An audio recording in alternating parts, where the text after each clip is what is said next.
अस्वीकरण हे चॅनल अशा व्यक्तींसाठी तयार केलं आहे ज्यांना पारंपरिक स्वरूपात वाचन शक्य नाही, विशेषतः दृष्टीहीन आणि ज्येष्ठ नागरिक. साहित्याचा प्रसार आणि त्याच्या समृद्ध वारशाचे संवर्धन करण्याचा आमचा उद्देश आहे. ही सामग्री पूर्णपणे समाजाच्या भल्यासाठी सादर केली आहे. मूळ लेखकांना योग्य श्रेय देण्यात आले आहे. भयकंप या उपक्रमाद्वारे आम्ही प्रादेशिक साहित्याचा अधिकाधिक प्रसार करण्याचा आणि त्याच्या महत्त्वाचा जागर करण्याचा प्रयत्न करीत आहोत. धन्यवाद. नमस्कार श्रोते मित्र हो, भयकंप सादर करत आहे ज्येष्ठ लेखक चिंतामणी लागू लिखित कादंबरी प्रकाशाला साथ अंधाराची. तिने आपल्या मनाभोवती एक अदृश्य असं संरक्षक कवच उभं करण्यात यश मिळवलं होतं आणि पदोपदी होत असल्या अवहेलनेमुळे मनाला होत असल्या जखमा लपवण्यात ती यशस्वी होत होती.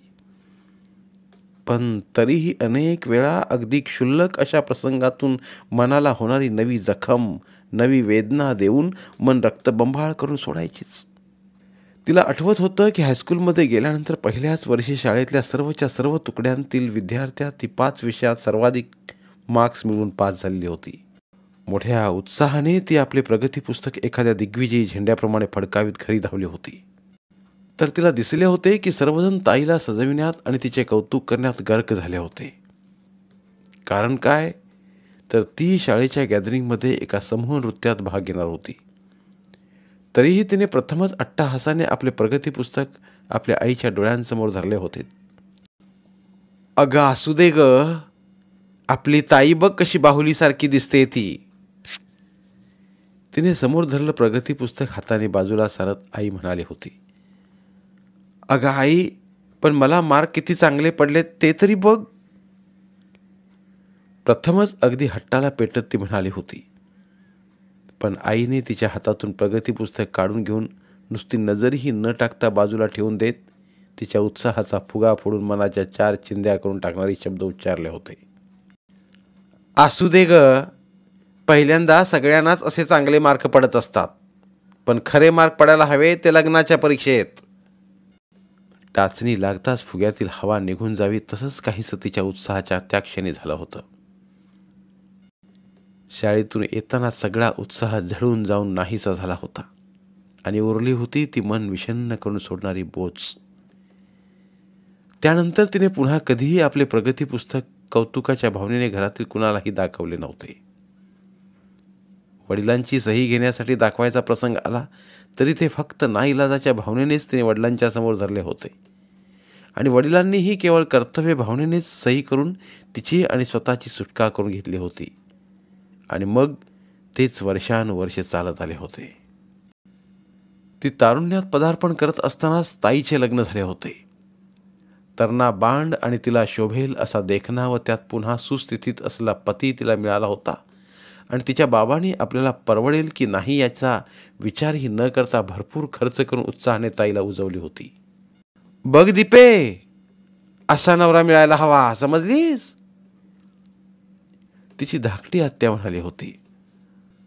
अगं पण असलं स्थळ मिळायला नशीब लागतं, तिथे हजर असलेल्या अनेक नातेवाईक बायकांमधीलच एक कुणीतरी म्हणाली होती.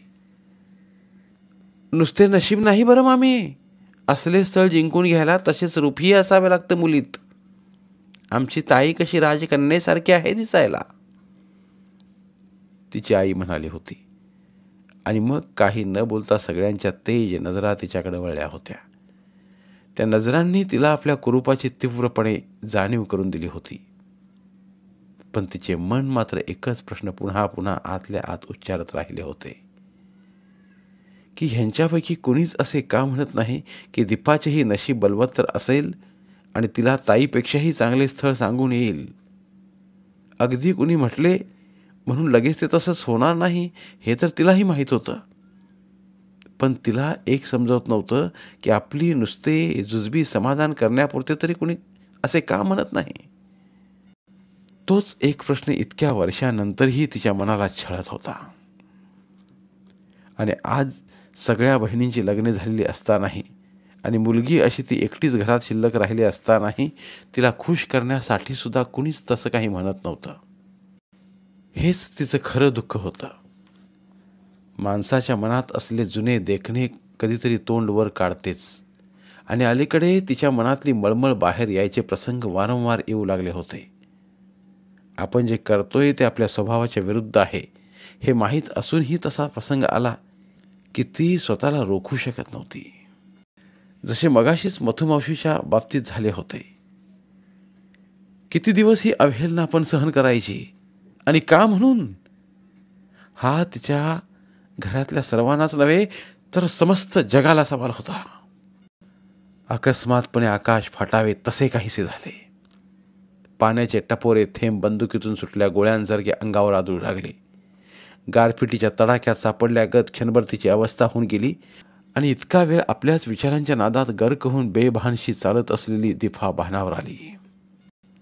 आपले शरीर आणि आपल्या छातीशी धरलेली वही यांचे पावसापासून रक्षण करण्याचा प्रयत्न करीत ती धावतच रस्ता सोडून बाजूला गेली. खाली मान घालून लगबगीने पावली टाकीत असतानाच डोळ्यांच्या कोपऱ्यांतून बघत तिने समोरच एका इमारतीच्या प्रवेशद्वाराच्या बोळकांडीत रिकामी जागा असलेले हेरले आणि मग जवळपास धावतच ती त्या दिशेने गेली. ज्याला ती दरवाजा समजली होती तो एक चिंचोळा जिना होता. अर्थात त्यामुळे काहीच फरक पडत नव्हता. डोके लपविता येण्यापुरती जागा तिथे नक्कीच होती. धावतच ती आत शिरली आणि तिने आपल्या चेहऱ्यावरून खाली ओघळणारे पाणी पुसायचा प्रयत्न करीत वर आकाशाकडे बघितले. मातकट करड्या रंगाच्या ढगाने आभाळाचे साम्राज्य काबीज केल्यासारखे दिसत होते. त्या विस्तीर्ण अशा आभाळाचा असा एकही अगदी लहानसा कोपराही शिल्लक नव्हता की जिथे ढगांचे अस्तित्व जाणवत नव्हते. संपूर्ण आकाश व्यापून राहिले ते काळे काळे मेघ अगदी घाईला आल्यासारखे खाली लोंबत होते आणि आपल्या पोटात साठवून ठेवला जलभार अगदी असह्य झाल्याप्रमाणे मुक्तपणे खाली होतच होते. त्या क्षणी पडत असलेल्या पावसाला नुसता पाऊसच नव्हे तर अगदी मुसळधार म्हणणेही चुकीचे ठरले असते, कारण त्या मुसळधार पावसाच्या धारातही काही अंतर असते. पण आता समोर दिसत असलेला प्रकार काही वेगळाच होता. पडत असलेल्या त्या धो धो पावसाच्या लढी एकमेकांपासून अलग करून ओळखणे केवळ अशक्य होते, कारण धारा वेगवेगळ्या अशा दिसतच नव्हत्या. संपूर्ण आकाशातून सर्व आसमंत व्यापून टाकणारी एकच एक धार कोसळत असावी किंवा एक विस्तीर्ण असा पाण्याचा सलग पडदा सर्वत्र पसरला असावा, असा काहीसा भास होत होता. पडत असलेल्या पावसाकडे पाहता पाहता आपोआपच तिची नजर सतत आकाशाकडे वळत होती आणि इतके पाणी कोसळूनही तीळ मात्रही न बदलला आकाशाचा मातकट करडा रंग पाहताना तिला त्या रंगाशी आपले फार जवळचे नाते असल्याचा भास होत होता. तो मातकट करडा रंग म्हणजे दुसरे काहीही नसून आपल्याच त्वचेचा रंग आभाळाने उचलला आहे असे तिला वाटत होते, कारण तिचा स्वतःचाही रंग असाच होता. धड गोरा तर नाहीच, पण धड काळा प्युअर सावळा म्हणता येईल असाही नाही, तर ज्या रंगाचे धड वर्णन करता येऊ नये असा मातकट करडा रंग तिच्या त्वचेने न जाणे कुठून पण उचलला होता. त्या मातकट करड्या रंगाच्या आभाळाकडे पाहता पाहता तिच्या मनात आपल्या स्वतःच्या रंगाबद्दल ऐकलेल्या अनेक बोचऱ्या शब्दांच्या कटू आठवणींनी गर्दी केली आणि पाहता पाहता ती त्या आठवणींच्या भोवऱ्यात गुरफटून गेली. आपल्या अंगावर पाण्याचा जोरदार शिडकावा होत असल्याची जाणीव होऊन ती पुन्हा भानावर आली. भानावर येऊन तिनं बघितलं तर बाहेर पावसाचा जोर चढला होता आणि ती ज्या दारातून त्या जिन्याच्या खालच्या पायरीपाशी उभी होती त्या चिंचोळे दारातून आत येणारे पावसाचे आणि छपरावरून कोसळत असलेल्या पागोळ्यांचे पाणी आत उडून तिची पावले आणि साडीचा खालचा भाग तर भिजवत होतेच, पण बरेचसे पाणी तिच्या शरीराच्या इतर भागावरही उडत होते. त्या पाण्याच्या जोरदार शिडकाव्यापासून आपला बचाव व्हावा म्हणून ती थोडीशी मागे सरकली, पण पुरते अर्धे पाऊलही तिला मागे सरकता आले नाही, कारण लागलीच तो काहीसा खडा असलेला लाकडी जिना तिच्या पोटऱ्यांना भिडला आणि मागे सरकण्यातली तिची प्रगती तिथेच खुंटली.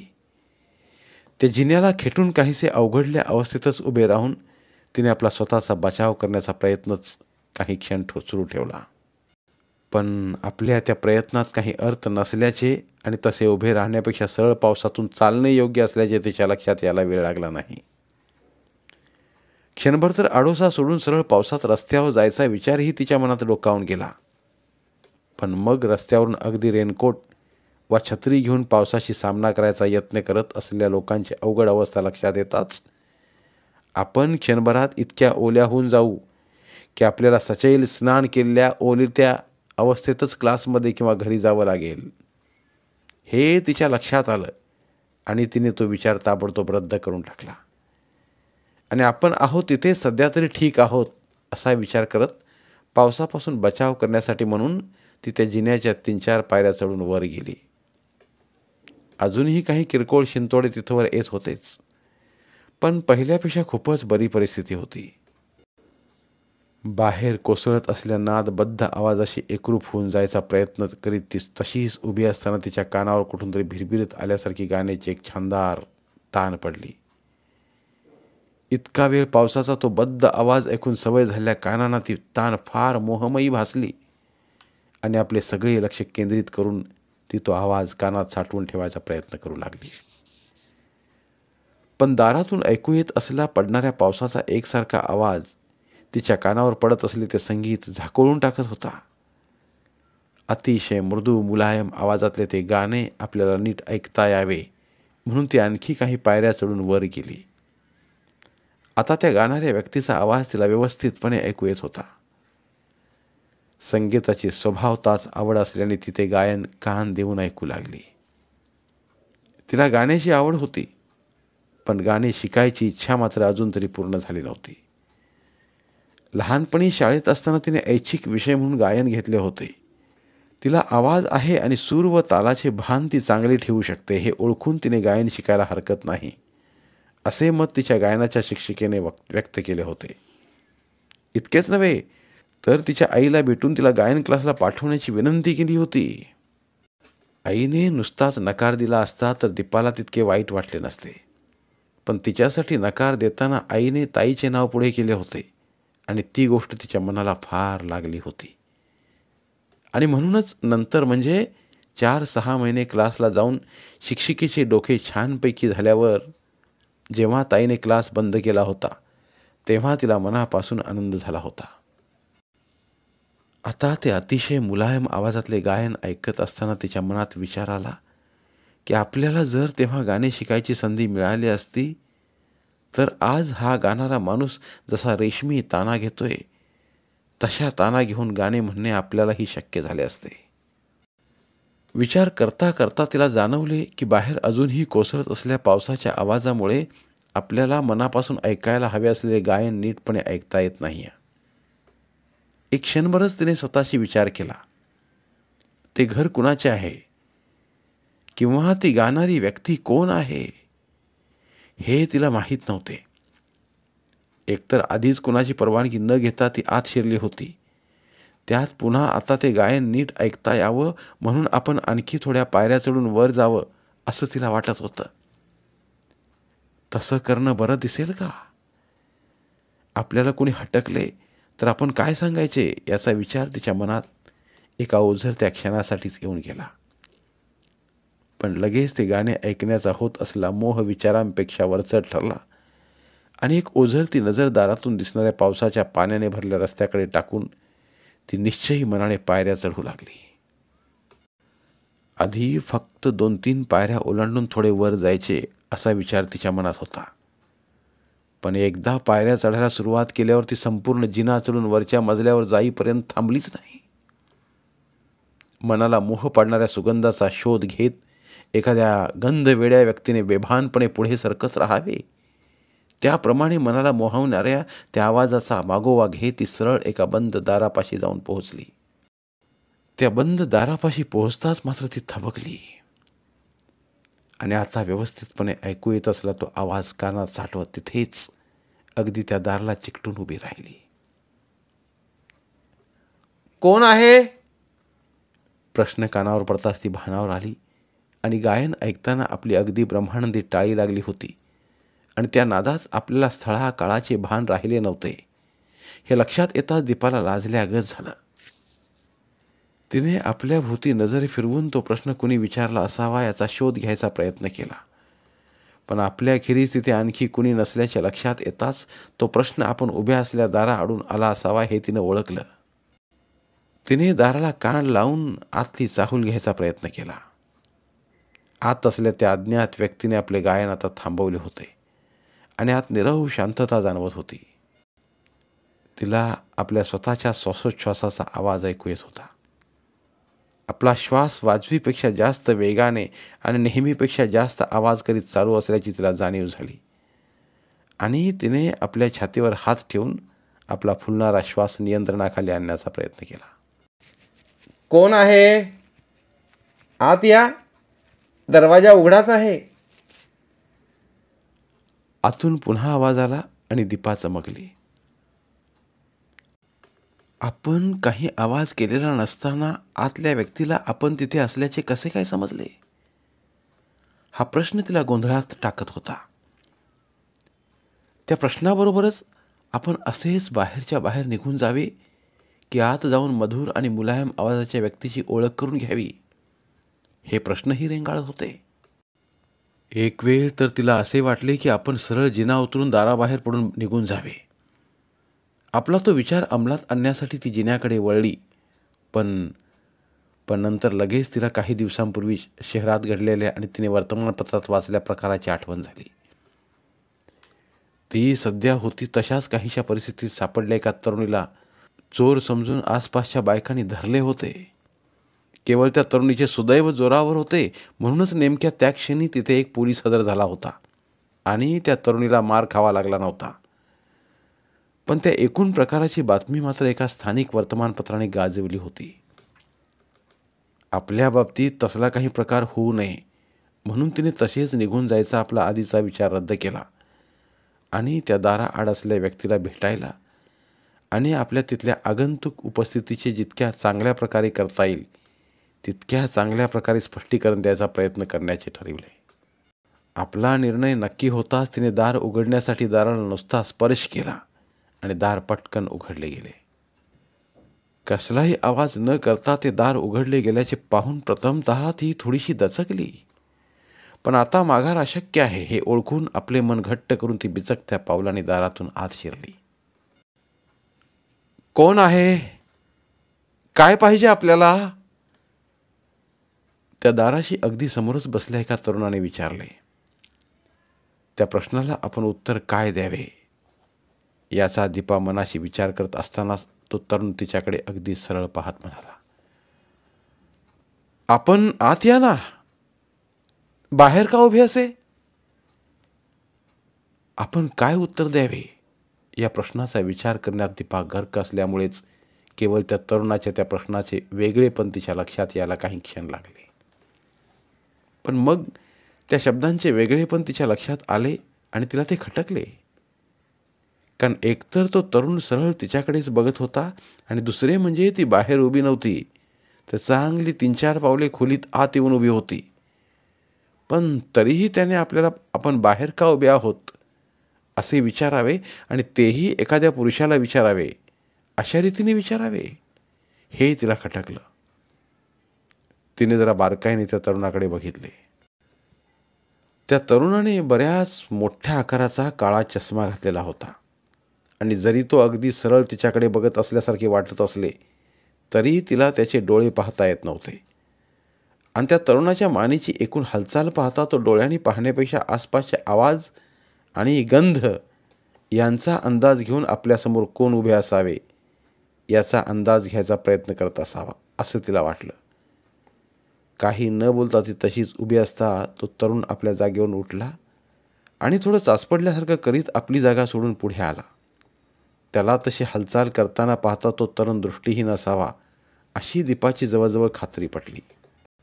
मग आधीच्या प्रश्नाचा नेमका अर्थ तिच्या लक्षात आला आणि आता आपण उत्तर न देता तसेच उभे राहणे म्हणजे त्या अंध तरुणाची आगतिकता जाणून घेऊन ही परीक्षा बघण्याचा दृष्टपणा करण्यासारखे आहे असे वाटून ती म्हणाली, आपण उठण्याची तसदी कशाला घेताय?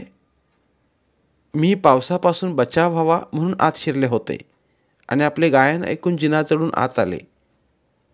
आपणच गात होतात ना? हो, मीच गात होतो. पण कुणाला खेचून आणण्या इतकी शक्ती माझ्या गायनात अथवा आवाजात असेल असे मला खरोखरच वाटत नव्हते. थोडे पुढे येऊन त्या प्रशस्त खोलीच्या मधोमध उभे राहत तो तरुण म्हणाला, आम्हा संगीत वेड्या लोकांचे हे असेच असते. काळा वेळाचे भान राहत नाही आम्हाला. पण आपल्याला माझे गाणे कसे वाटले ते सांगितले नाहीत. खरोखरच छान होते. म्हणजे मला गाण्यातले तसे काही समजत नाही, पण कानाला काय चांगले लागते व काय खटकते यावरून चांगले आणि वाईट मला समजू शकते असे मला वाटतं, दीपा म्हणाली. मग ती अगदी मनापासूनच्या आवाजात म्हणाली, खरोखरच तुमचा आवाज फार चांगला आहे मिस्टर. त्या तरुणाचे नाव माहीत नसल्याचे लक्षात येताच ती बोलता बोलता अडखळून थांबली. प्रकाश, माझं नाव प्रकाश प्रकाश आहे मिस. मी दीपा जोशी. क्लासला चालले होते मी, तर वाटेत पावसाने गाठले आणि मला डोके लपवण्यासाठी म्हणून आपल्या दाराचा आसरा घ्यावा लागला. कसल्या गायनाच्या क्लासला जाता की काय आपण? नाही, आपला आवाज एखाद्या गायिकेसारखा मधुर आहे म्हणून विचारतो. तो आपल्या आवाजाची स्तुती करतो हे लक्षात येताच दीपा लाजली. पण मग इतकी वर्षे मनात दाबून ठेवले दुःख तिच्या नकळत आपोआप तिच्या ओठातून बाहेर पडले. गाणे शिकायची खूप इच्छा माझ्या मनात होती, पण ते शक्य झाले नाही बघा. आणि आता? मग आता शिका की. आता काय झालंय? नाही, पण संगीत शिकायला लहानपणी सुरुवात केली तर जास्त चांगले असते असे म्हणतात ना. ते ज्यांना ठोकून ठोकून घासून पुसून तयार करावे लागणार असते त्यांच्यासाठी. पण जो आवाज नैसर्गिकरित्या कमावला गेलेला आहे, त्या आवाजाची देणगी लाभल्या व्यक्तीने केव्हाही गाणे शिकायला सुरुवात केली तरी चालते. कारण तशा व्यक्तीच्या आवाजावर शिक्षकाला वा शिकू इच्छिणाऱ्या व्यक्तीला खास अशी मेहनत करायचीच नसते, तर त्या आवाजाला बैठक देऊन त्याचा नैसर्गिक डौल वाढवायचे काम करायचे असते. त्याच्या त्या बोलण्याने दीपाच्या मनात एक नवाच विचार रुजवायला सुरुवात केली होती. आपण खरोखरच संगीत शिकायला सुरुवात केली तर, असा एक विचार मनात डोकावत होता. शिवाय आता तिच्याऐवजी आणखी कुणाला घुसवता येणे आता तसे कुणीच नसल्यामुळेच तिच्या आईला शक्य होणार नव्हते. कसला विचार करताय तुम्ही? त्याने विचारले आणि ती विचारातून भानावर आली. काही नाही, पण मी विचार करत होते की माझ्यासारख्या घोड शिष्येला स्वीकारू शकणारा गुरु तरी कुठे मिळायचा आता. त्यासाठी तुम्हाला अशा गुरुचा शोध घ्यावा लागेल की जो पैशासाठी गायन शिकवायचा धंदा करत नाही वा आवाजाची जात पारखूनच शिष्याला आपण स्वीकारायचं की नाही ते ठरवतो. पण तसा गुरु शोधायचा कसा? कारण आपण काही प्रत्येक संगीत शिक्षकाला जाऊन तसे विचारू शकत नाही, खरे ना? खरे आहे, पण माणसाने आपल्या मनावर जास्त विश्वास ठेवावा. म्हणजे निदान मी तरी ठेवतो. त्यात तुम्हाला तर माझ्यापेक्षा किमान एक इंद्रिय तरी जास्त लाभलेलं आहे. त्यामुळे तुम्हाला आपली दृष्टी आणि आपल्या मनातली जाणीव यांच्या जोरावर हवा तसा गुरु शोधणे जड जाऊ नये. शिवाय आज तुमच्या जाणकार कानाने तुम्हाला योग्य ती दिशा दाखवायचे आपले कर्तव्य बजावलेले आहे. तो बोलत असतानाच खालून कुणाच्या तरी बोलण्याचा आणि हसण्याचा आवाज ऐकू आला आणि लागोपाठ जिना चढत असल्या पावलांचा आवाजही तिच्या कानावर पडला. आता आपण काय करावे या विचारात ती उभी असतानाच तो म्हणाला, 4 वाजले असतील ना मिस दीपा? हो, 10 मिनिटे जास्तच झाली आहेत. पावसामुळे आज ह्या मुलींना उशीर झाला दिसतोय. मगाशी तुमची चाहूल लागली ना, तेव्हा प्रथम मला असेच वाटले होते की माझ्या दुपारच्या वर्गाच्या विद्यार्थिनींपैकी कुणीतरी आले असावे, पण आता आलेले दिसत आहेत त्या. मग मी चलू आता? पाऊस थांबलेला दिसतोय, ती म्हणाली. हो, या आता. पण तेवढे गाणे शिकायचे जे मी बोललो ते लक्षात ठेवा. हो, असे म्हणत ती चटकन वळून दाराकडे गेली. तितक्यात दार उघडले गेले आणि 2-3 मुली आत शिरल्या. त्या मुली तिच्याकडे पाहत असतानाच त्यांना ओलांडून दीपा झटकन पुढे निघून गेली आणि जिना उतरू लागली. तिच्या कानात अजूनही प्रकाशचे ते काही क्षणापूर्वीचे शब्द घुमत होते. धन्यवाद. उर्वरित कादंबरी पुढील भागात. धन्यवाद प्रिय श्रोते मित्र हो. आपल्यासाठी एक आवाहन. आमच्या चॅनलच्या प्लेलिस्ट विभागात तुमच्यासाठी शेकडो कादंबऱ्यांचे ऑडिओ बुक्स उपलब्ध आहेत. तिथे प्रत्येक कादंबरीचे सर्व भाग एकत्रित मिळतील. त्यामुळे सध्या सुरू असलेल्या क्रमशः कादंबरीच्या पुढील भागासाठी वाट पाहण्याची गरज नाही. तुमच्या वेळेनुसार तुम्ही संपूर्ण कादंबरी सलगपणे ऐकू शकतात आणि साहित्याचा आस्वाद घेऊ शकता. कृपया आमच्या चॅनलच्या होमपेजवर जाऊन प्लेलिस्ट चेक करा आणि तुमची आवडती कादंबरी निवडा. धन्यवाद.